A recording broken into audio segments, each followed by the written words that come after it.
বাংলাদেশের মধ্যে বৃহত্তর রংপুর অঞ্চলের মধ্যে সবচেয়ে ঐতিহ্যবাহী একটা জেলা, সেটা হচ্ছে কুড়িগ্রাম জেলা। এই কুড়িগ্রাম জেলায় জাতীয় সংসদের সংসদীয় আসন আছে 4টা। কুড়িগ্রাম 1, 2, 3, 4, 4টা সংসদীয় আসনের ঘেরা এই কুড়িগ্রাম জেলার মধ্যে যতগুলো উপজেলা আছে তার মধ্যে 2টো উপজেলাকে একটা ব্রিজ আলাদা করে ফেলেছে। এই ব্রিজের মাধ্যমে তাদের সাথে যোগাযোগ একদম কাছাকাছি হয়ে গেছে। সেটা হচ্ছে নাগেশ্বরী এবং ভুরুঙ্গামারী এবং মংলা স্থলবন্দর, এই 2টা উপজেলাকে এবং পাশাপাশি মংলা স্থলবন্দরকে এই জেলার সাথে একদম সংযোগ স্থাপন করে দিয়েছে। এই এলাকার মানুষের জীবনমানের উন্নয়ন ঘটেছে এই ব্রিজের মাধ্যমে। এই ব্রিজটাকে ঘিরে এই জেলা এবং পার্শ্ববর্তী জেলার মানুষগুলো অনেক আনন্দ উপভোগ করে। এই ব্রিজটাকে দেখার জন্য অনেক মানুষ দূর দূরান্ত থেকে এই ব্রিজটাকে দেখার জন্য আসেন। শুধু ব্রিজটা না, ব্রিজের দুপাশে, বিশেষ করে পূর্ব অঞ্চলে, ব্রিজের পূর্ব পাশটা, যে এই পাশটায় একটা বিশাল মাঠ আছে, মদনার মাঠ, এখনও নির্মাণাধীন।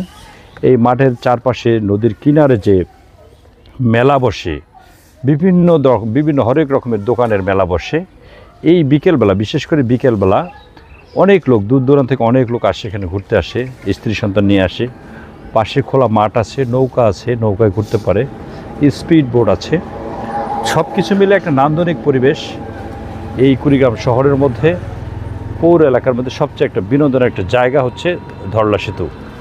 আমার বাড়ি চিলমারি, আমি চিলমারি থেকে যখনই কুড়িগ্রাম যাই ঠিক এই লোভ সামলাতে পারি না, ওখানে গিয়ে বসি, যাব এখানে একটু ঘুরবো। এবং আমার সাথে যারা যান তারাও একটু ঘোরার চেষ্টা করে, যে না, কুড়িগ্রাম যখন এসেছি একটু দেখে যাই।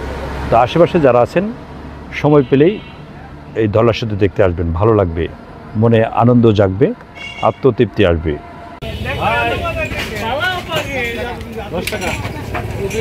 বালু ছাড়াটা, বালু ছাড়া আছে, বালু ছাড়া পুরি নাই। হ্যাঁ, বালু ছাড়া পুরি বুঝেন না? এই যে বালু, বালু ছাড়া আছে, এই যে বালু দিলাম না, এখানে কিন্তু বোঝা যায় না, তাই আপনার শরীরে বালু পরে বোঝা যায়, এনে বলেও বোঝা যায়। একজন খাবে মানুষ, ভালো লাগবে। আপনি যে বেচতেছেন বালু সহ বেচতেছেন, ঠিক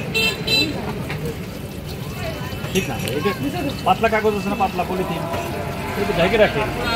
এখানে রাস্তা দেখেন, রাস্তা গাড়ি গেলে বোঝা যায়, বোঝা যায়। এই দেখেন, এই যে দেখেন, আপনার ছেলে মেয়ে কয়জন? ছেলে মেয়ে কয়জন? বাচ্চা আছে? তারা খাওয়াবেন? এটা অবশ্যই খাওয়াবেন। আপনার ছেলের খাওয়াবেন না? আপনি নিজে বানায় ওখান থেকে নিয়ে যাবেন, এইটা খাওয়াবেন না। এটা ঢাকে রাখবেন, মানুষ স্বাচ্ছন্দ্য, সব দোকান বাদ দিয়ে আপনার কাছে আসবে, সব দোকান বাদ দিয়ে আপনার কাছে আসবে, যে না এই দোকানটা পরিপাটি আছে, এখানে ধুলাবালি পরে এনে খাই, যে বুঝবে সে আসবে না এখানে। নিজের কথা চিন্তা করবে, আমার ছেলেকে যদি খাওয়াবো না আরেকজনে খাবে কেন, এটা ওইভাবে করবে। ঠিক আছে ভাই, করবেন তো? করবেন? হ্যাঁ, কবে থেকে? কালকে থেকে না আজকে থেকে? এটা হচ্ছে ধরলা সেতু, কুড়িগ্রাম জেলার ঐতিহ্যবাহী একটা সেতু। কুড়িগ্রাম আশপাশ এলাকার, কুড়িগ্রাম এবং পার্শ্ববর্তী যে থানা মানুষগুলো এই ধরলা সেতু দেখার জন্য আসে, দুধের সাথে ঘোলে মিঠে। এই কুড়িগ্রামের জন্য এটা বিশাল একটা সেতু, খুব ভালো মানের সেতু একটা। এই সেতুটা ভুরুঙ্গামারী, নাগেশ্বরী, সোনাহাট স্থলবন্দর, এই 3টা সংযোগ করেছে কুড়িগ্রাম জেলার সাথে। খুব ভালো লাগার মতো একটা জায়গা। কুড়িগ্রাম পার্শ্ববর্তী এলাকায় যারা আছেন এই জায়গাটা আসবেন, দেখতে ভালো লাগবে, ঘুরতে ভালো লাগবে। কিছু নেই আমার এই সময়টায়, এটা ভালো একটা জায়গা, ঘোরার মতো একটা ভালো পরিবেশ। বিশেষ করে বিকেলবেলাটা খুব ভালো লাগে, বিকেলবেলা খুব ভালো লাগে। বিনোদনের সবচেয়ে স্পট হলো এটি, বিনোদনের সবচেয়ে সুন্দর একটা জায়গা হলো এটা। এই ধরলা সেতুর এই প্রান্ত, ওই প্রান্ত, দুই প্রান্তই, ওই প্রান্ত পশ্চিম প্রান্ত কম, পূর্ব প্রান্তে বেশি জায়গা আছে, তো গাছ আছে, মাঠ আছে, জায়গা আছে। তো তবে পুরীর কথা যে বললাম, এই পুরীর থেকে সবচেয়ে ভালো মানের চা এখানে দিতে হবে। চাটা যদি দেখাই, চাটা দেখ,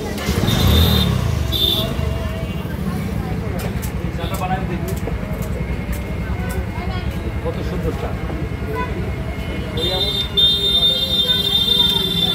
খুব সুন্দর মানের দুধ চা পাওয়া যায়, একদম খুব সুন্দর মানের।